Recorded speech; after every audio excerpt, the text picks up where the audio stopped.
नमस्कार, यह है सीधी लकीर, देश और दुनिया की ताजा तरीन खबरें केवल 10 मिनट में। तो चलिए शुरुआत करते हैं आज की सबसे पहली बड़ी खबर के साथ। राहुल गांधी ने कांग्रेस छोड़ने वालों पर किया बड़ा हमला। पार्टी के सोशल मीडिया डिपार्टमेंट की बैठक में कहा, जो लोग डरते हैं वो छोड़ सकते हैं कांग्रेस पार्टी। हमें चाहिए निडर लोग, जिन्हें भाजपा से लगता है डर, उनकी नहीं है जरूरत, वे चले जाएं संघ के साथ। राहुल का वीडियो शेयर करते हुए नागालैंड के कांग्रेस सांसद उत्तम कुमार ने लिखा, ये महात्मा गांधी के कदमों पर चलने की मिसाल, भाजपा आरएसएस के हेट एजेंडा को दिया गया जवाब। उन्होंने महात्मा गांधी का कोट भी किया शेयर, हम समझते हैं कि हमारा दुश्मन नफरत है, लेकिन असल दुश्मन है हमारा डर। अफगानिस्तान में संघर्ष के दौरान भारतीय पत्रकार की हुई मौत। पाकिस्तान से लगी सीमा पर अफगान सुरक्षा बलों और तालिबान लड़ाकों के बीच संघर्ष में भारत के एक वरिष्ठ फोटो जर्नलिस्ट दानिश सिद्दीकी की मौत हो गई है। समाचार एजेंसी रॉयटर्स के पत्रकार थे दानिश। रॉयटर्स के मुताबिक दानिश इस सप्ताह से अफगानिस्तान के विशेष बल के साथ कंधार प्रांत में थे तैनात, जहां से वो भेज रहे थे अफगान कमांडो और तालिबान लड़ाकों के बीच संघर्ष की खबर। गुजरात में पीएम मोदी ने वीडियो कॉन्फ्रेंसिंग के जरिए किया रेलवे परियोजनाओं का उद्घाटन। पुनर्विकसित गांधीनगर रेलवे स्टेशन के ऊपर निर्मित 5 सितारा होटल और अहमदाबाद में साइंस सिटी नए आकर्षण।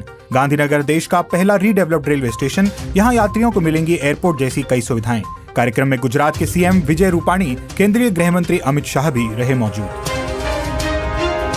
कांग्रेस का पंजाब संकट नहीं ले रहा थमने का नाम। सिद्धू के बाद कैप्टन ने बुलाई मंत्री और विधायकों की आपात बैठक। विधानसभा चुनाव की दहलीज पर खड़े पंजाब के लिए अगले 24 घंटे बेहद अहम। सोनिया गांधी से मिले सिद्धू और हरीश रावत।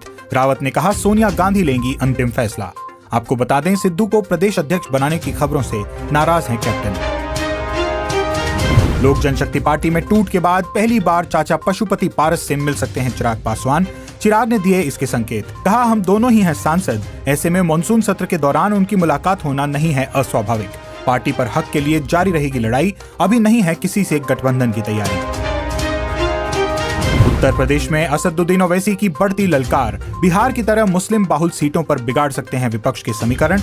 नागरिक संशोधन कानून और जबरन मतांतरण के खिलाफ बने कानून के बाद 2022 में हो रहे विधानसभा चुनाव में 19% मुस्लिम मतों के मजबूत हिस्सेदार बन सकते हैं असदुद्दीन ओवैसी।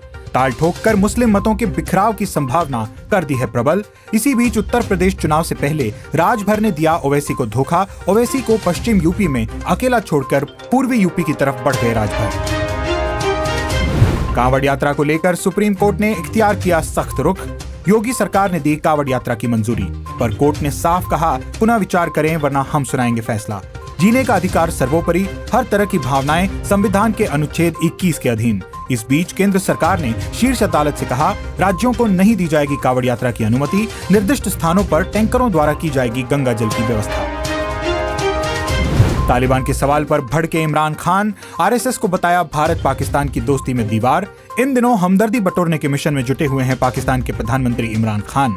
दावा किया कि भारत नहीं हो रहा पाकिस्तान से बातचीत के लिए तैयार। लेबनान के मनोनीत प्रधानमंत्री साद हरीरी का इस्तीफा।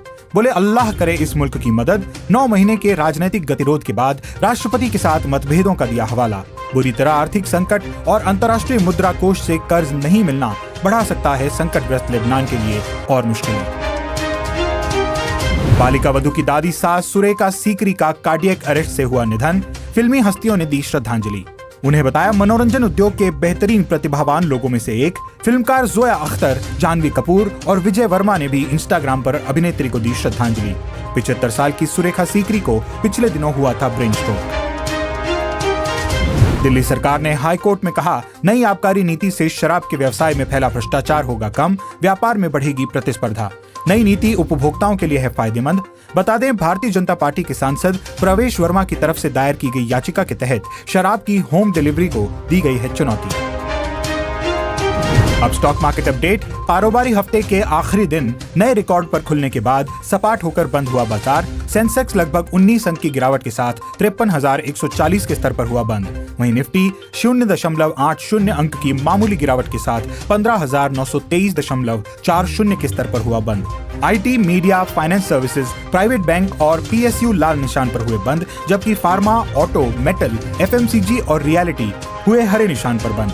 बता दें कि गुरुवार के कारोबार में सेंसेक्स और निफ्टी रिकॉर्ड ऊंचाई पर हुआ था बंद। अब जान लेते हैं सराफा बाजार का हाल। वैश्विक कीमती धातु की कीमतों में गिरावट के बीच शुक्रवार को सोना 73 रुपए गिरकर 47,319 रुपए प्रति 10 ग्राम हो गया। वहीं चांदी भी 196 रुपए की गिरावट के साथ 68,043 रुपए प्रति किलोग्राम पर आ गई। पेमेंट कंपनी पेटीएम 16,600 करोड़ रुपए का लाएगी आईपीओ, सेबी में दाखिल की अर्जी। 8,300 करोड़ रुपए का ऑफर फॉर सेल और 8,300 करोड़ रुपए का होगा फ्रेश इशू। इसके अलावा कंपनी जारी कर सकती है अतिरिक्त 2,000 करोड़ रुपए के शेयर। बता दें कि पेटीएम की पेरेंट कंपनी 197 कम्युनिकेशंस है। ये भारत का अब तक का सबसे बड़ा आईपीओ है। इससे पहले कोल इंडिया ने करीब एक दशक पहले अपने आईपीओ से जुटाए थे करीब 15,000 करोड़ रुपए। कोरोना की तीसरी लहर की आहट, हर दिन सामने आ रहे हैं औसतन 9 लाख तक मामले। ब्राजील, भारत, इंडोनेशिया, कोलंबिया और ब्रिटेन में एक बार फिर सामने आने लगे हैं कोरोना के मामले।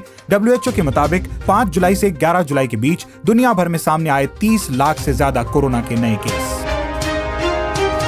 अब जान लेते हैं देश में कोरोना संक्रमण का हाल। संक्रमितों की संख्या बढ़कर 3,10,63,000 के पार पहुंची, तो वहीं ठीक होने वाले भी बढ़कर 3,02,20,000 के पार हुए। एक्टिव केस अब घटकर 4,18,000 तक पहुंचे। देश में टीकाकरण की रफ्तार हुई धीमी। अब तक 5.9% वयस्कों को लग चुकी है कोरोना वैक्सीन की दोनों डोज, तो वहीं 23.7% ले चुके हैं कम से कम एक डोज। अब तक कुल लगाए गए टीकों की संख्या 39,53,43,767। तो आज की खबरों में बस इतना ही। इस वीडियो पर अपनी राय हमें कमेंट्स में लिखकर जरूर बताएं। और अगर आपको ये वीडियो पसंद आई हो तो इसे लाइक करें, हमारे चैनल को सब्सक्राइब करें और अपने दोस्त, मित्र, रिश्तेदारों के साथ इस वीडियो को शेयर करें, ताकि हम और हमारी टीम देश और दुनिया की जरूरी खबरों और आपके बीच खींच सकें एक सीधी लकीर। वंदे मातरम।